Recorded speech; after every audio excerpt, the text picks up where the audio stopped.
You've had your first week at the club now, your first match of the weekend. How do you feel now about where the squad is and the kind of challenge you've got for the rest of the season? Yeah, I feel the same now as I did this time last week. Looking forward to what's ahead. Still really positive, excited for the, not just the game tomorrow, but the coming games in the coming months. And what I've seen from the players and around the place, yeah, exactly the same. You know, one game's not gonna change that. We understand what this league is and what football brings you. So we're realistic, but at the same point really positive. And certainly the more I'm getting to know the players and seeing them work every day, and watching the game on Saturday and how things improved the longer the game went till the very end, really encouraging. Obviously, it was a bit of a kick in the teeth to concede so late on. How have the players reacted to that today? Really well. It was calm after the game in terms of analysing it and assessing it. And as I said after the game, it hurts. It stings. It's a horrible feeling. There's no disguising that. But you've got to accept it and you've got to move on and understand what we can do better, but actually understand what we did do well and take the positives and be excited of what we can do and what's possible. Looking ahead to tomorrow's game against Hull, they've got the worst defensive record of the league so far this year. Is this a good opportunity for the team to show what they can do going forward, and how are you looking to try and pick apart their defence? Yeah, for every opportunity, every game's an opportunity for us. And yeah, other teams have got other ways of playing, and tactics come into it, history comes into it in terms of form. But actually, it's about what happens tomorrow night. We're still kind of new and fresh as a group, and looking to do other things, looking to improve, looking to go into a certain direction of how we want to play. So we'll just be taking that step to try and implement that tomorrow night. And Hull are a good team, can cause problems, play through the middle of the pitch, really quick connections, and put a lot of bodies through the middle of the pitch. So we've got to defend well first and foremost, which I thought we did for most of the game the other night or the other day.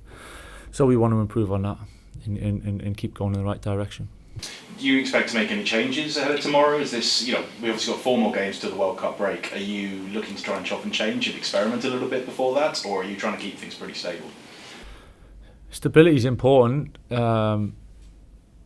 Stability is important. I'm not saying it's going to be exactly the same team. I just think stability is important, in emotional control and calmness and a bit of composure to take things step by step and believe in what we're doing. So of course there's an element of progression and improvement, and we'll tweak things here and there for each game, but we'll believe in what we're doing, so we'll carry on that pathway.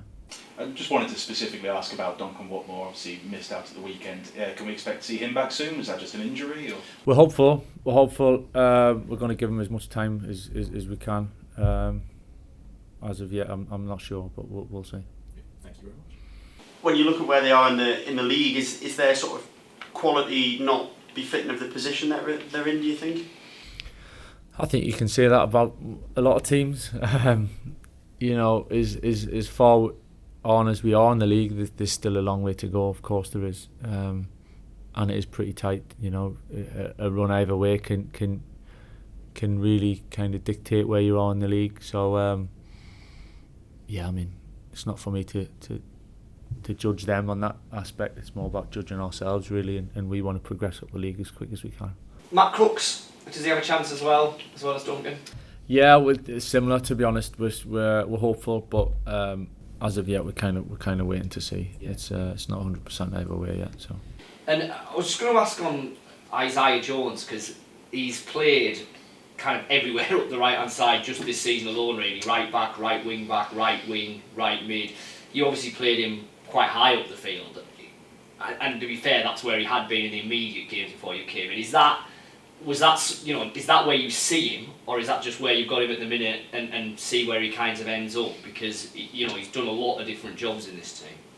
Yeah, no, I think that we're trying to play to the boys' strengths. I think we all know what Izzy brings to the team and what he can do, and that encouragement and to be positive and to really attack the game, and he can bring an awful lot of that not many players can. So trying to play to his strengths, trying to get him up the pitch where he can cause some problems for the opposition, and yeah, I'm sure there's more to come from Izzy. You know, he's still in, you know, young and inexperienced in many ways, and I know that I'm patient in that regard, but at the same point, you know, I expect a lot of him because I know what he can do and his potential. So we're really positive, really excited to see him perform over the next few weeks. And on a similar kind of thing, with it being your first selection, you went with a flat back four, where it's been a 4, it's been a 5. You know, it's changed at various stages in games. Is that you know?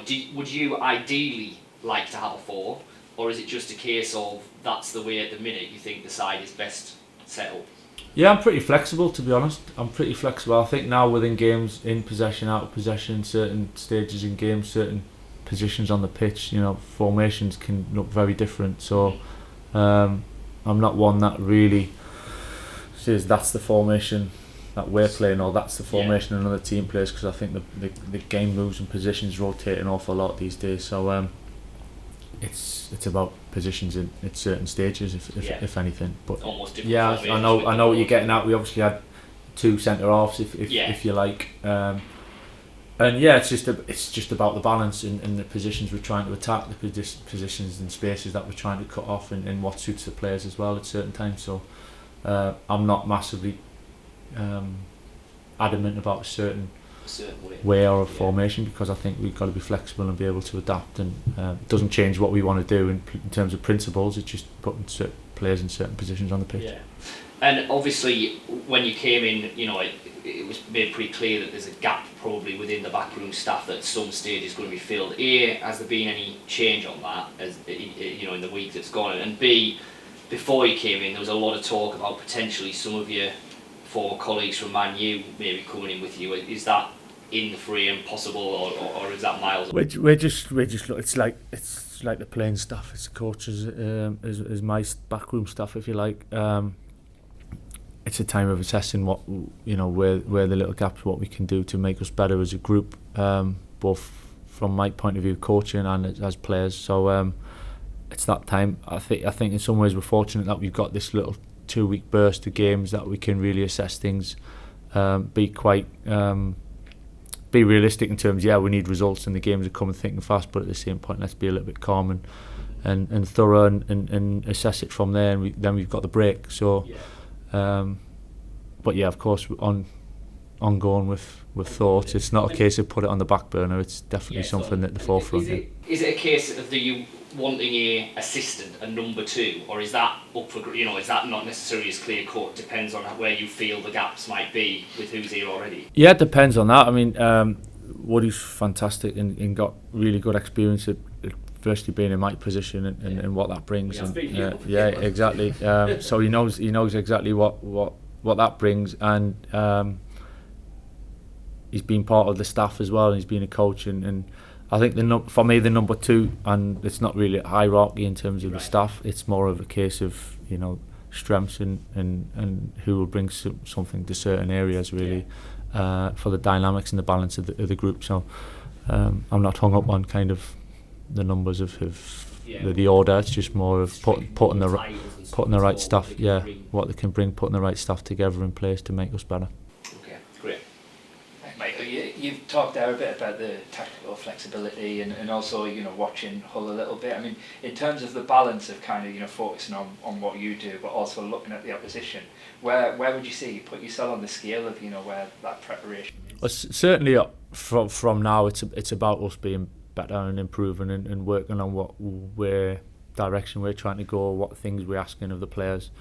Of course, there's the balance, because you've got to play against an opposition, so definitely. But I'd say at the moment, just coming in last week and trying to help the players and be fair to them. It's about what do we look like, what do we want to look like, how are we going to get better, and what do we need to do to get better. So it's more focus on us, but at the same point, it's not all about us, because we got a game to play, and there's 2 teams. And you spoke a bit about Isaiah Jones there, and you know, it struck something that you said on Thursday last week when we spoke to you, and just in general, not about Isaiah, but you know, in terms of going forward, you wanted players to you know, express themselves and play with freedom, and you know, Isaiah is a very young player, as we've said, but he's not always had the success this season that he had last season. But I guess from your point of view, is that the message to someone like Isaiah is to just, you know, keep going, keep trying, and keep, you know, trying to positively influence games? Yeah, without doubt. I think the biggest for me is trying things. You know, the worst thing you can do is a hide. If you never try, you're never going to succeed. So, and that's little messages of when we're in possession. You know, everyone to want the ball, take the ball, put yourself in there to make something happen. And if you're not, and you're on the fringes, then you know things are never going to get better. You know, you've got to make things happen, and that's what we encourage. Go and make things happen. Don't go and do what you're good at. I think that's the road to success and ultimately further down the line. So positivity is key. Yeah, and within that positivity, as we say, obviously we know the club isn't where they want to be, the results haven't been coming. Are you sensing still around the squad though that they've got that, you know, kind of, if you like, bravery to keep doing that? Yeah, for sure, yeah. I think we've seen that. I think we had the first half, there was a couple of challenges for us first half Saturday, but I thought second half we went out there, the boys showed their personality, took the ball, tried to do the right things, had a big spell in the game where I thought we were the better team, and we looked like, if anything, I fancied us to score the winning goal. So that probably answers your question. You know, we improved in the game when it was a bit sticky at times in the first half. We definitely got better, and I think the boys want to improve. They want to be better themselves individually and as a team, and that's the biggest thing. You know, if they're prepared to put the work in and learn and improve, then fantastic. Yeah, and one thing, you know, it's haunted Boro all season, and it did again on Saturday, is defending set pieces. I mean, from your point of view as a coach, you know, sometimes you come up against teams who will be, you know, physically bigger than you, etc. But is there still ways you can kind of, you feel, you know, improve that and coach that to be better? Of course, we have to be better. Yeah, you know, there's ways to do that. Like anything, you know, there's little tricks and there's little ways and there's little things where you got to find a way to survive almost, you know. And that's a little bit. Sometimes you got to be a little bit streetwise, and you got to have that instinct. You know, it's not always perfect. It's not always pretty patterns, and it's not always how you kind of expect. And you got to work that out a little bit. But I'm convinced we'll be fine. We'll work on it. We'll put it right. Like a lot of things, it's not an easy fix, not a quick fix, but it's about putting things in place and improving and wanting to learn. And just finally from me, it occurred to me, you know, kind of looking at the options that you've got in the squad, that you probably were a teammate, only briefly probably, but of Paddy McNair. And I just wondered, you know, if you remember that moment when he kind of first came through at Man United, if you had much to do with him at that point, and whether you've followed his career much since. I played centre back times with Paddy. He done my running for me when I was too old. I know Paddy well. Came through obviously United and played a bit under when Louis van Gaal was manager. So what more can I say? I know him well. Paddy's a good player. Had a good chat with Paddy and like a number of the players. You know, when you're not winning games, you know, football can become harder at times, but it you know, it doesn't make you a poor player or a bad person. You know, it's just about believing in yourself and trusting yourself and trusting each other to come through it. So we'll be fine. Rob, have you got anything? Yeah, you've just been mentioning about defending set pieces.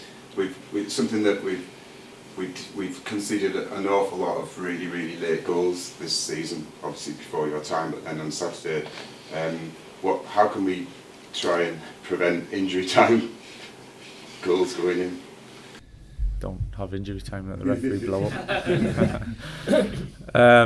That's part of football, you know. First minute, last minute, every minute's the same. Same as importance. Whether you start as an individual and you're on the pitch for that first minute, or you're coming on and you're on for 4 minutes or 10 minutes at the end.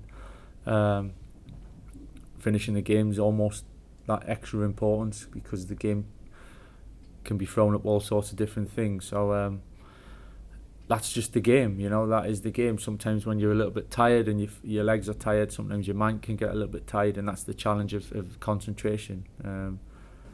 Throwing that word concentration, if everyone needs to concentrate, but actually what does that mean, and how do you do it best? So a lot of it is that when you feel like you're getting tired, you know.